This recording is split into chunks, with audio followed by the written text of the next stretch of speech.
हमारे channel NS studio Kawardha में आप सभी का स्वागत है। अगर आप नए नए गीत संगीत रिकॉर्ड कराना चाहते हैं तो NS स्टूडियो कवर्धा से संपर्क करें। हमारा पता है जिला कवर्धा, नया बस स्टैंड रोड।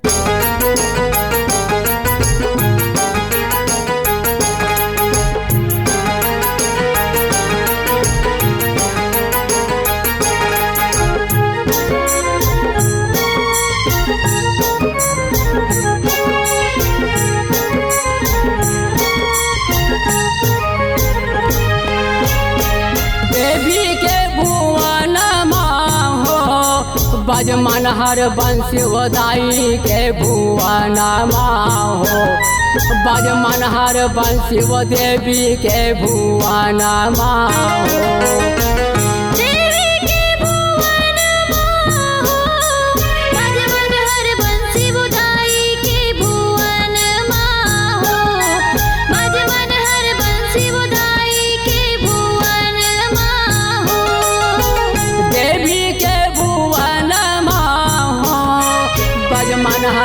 शिव देवी के भुवना हो, बजमन हर बंसी वो देवी के भुवना हो।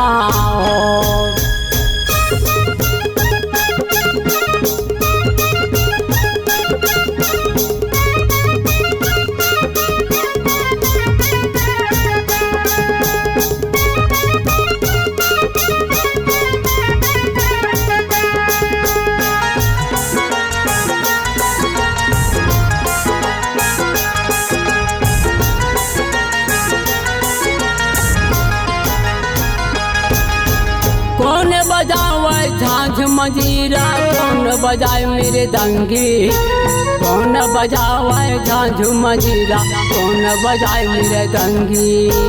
कौन बजावे झांझ मंजीरा, कौन बजावे मेरे दंगी, कौन बजावे झांझ मंजीरा, कौन बजावे मेरे दंगी। कौन बजावे बेल बसुरिया,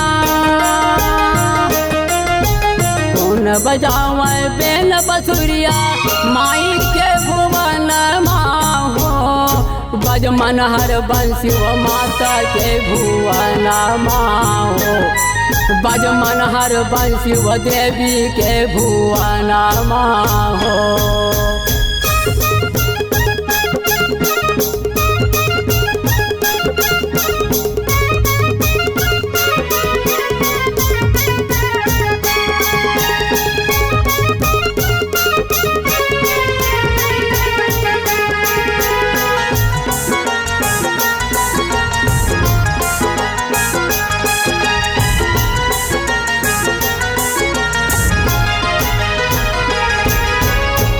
बजावे झांझ मंजीरा, लखन बजाए मेरे दंगी, राम बजावे झांझ मंजीरा, लखन बजाए मेरे दंगी। राम बजावे झांझ मंजीरा, लखन बजावे मेरे दंगी, राम बजावे झांझ मंजीरा, लखन बजावे मेरे दंगी। कृष्ण बजावे बेल बांसुरी, कृष्ण बजावे बेल बसुरिया, देवी के भुवन हो, बजमन हर बंसी वो माता के भुवन हो, बजमन हर बंसी वो देवी के भुवन हो।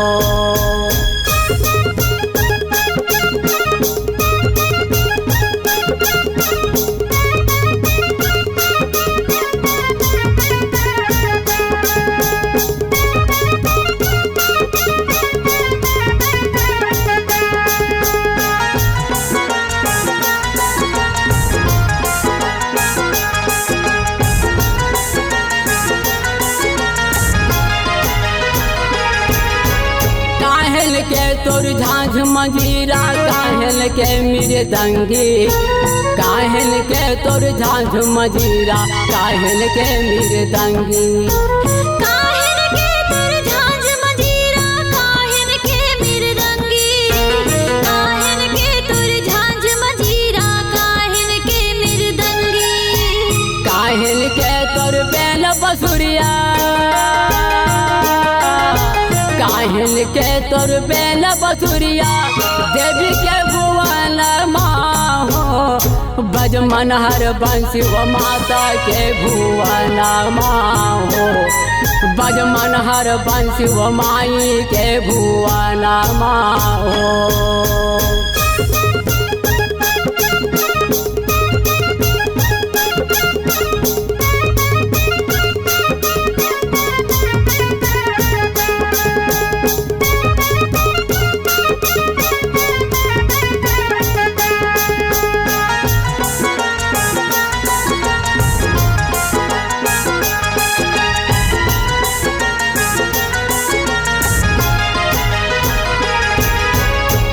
पितल की झांझ मंजीरा माटी के मृदंगी कांच पितल के झांझ मंजीरा माटी के मृदंगी कांच पितल के झांझ मंजीरा माटी के मृदंगी कांच पितल के झांझ मंजीरा माटी के मृदंगी। अब बांस के हावल बेल बांसुरी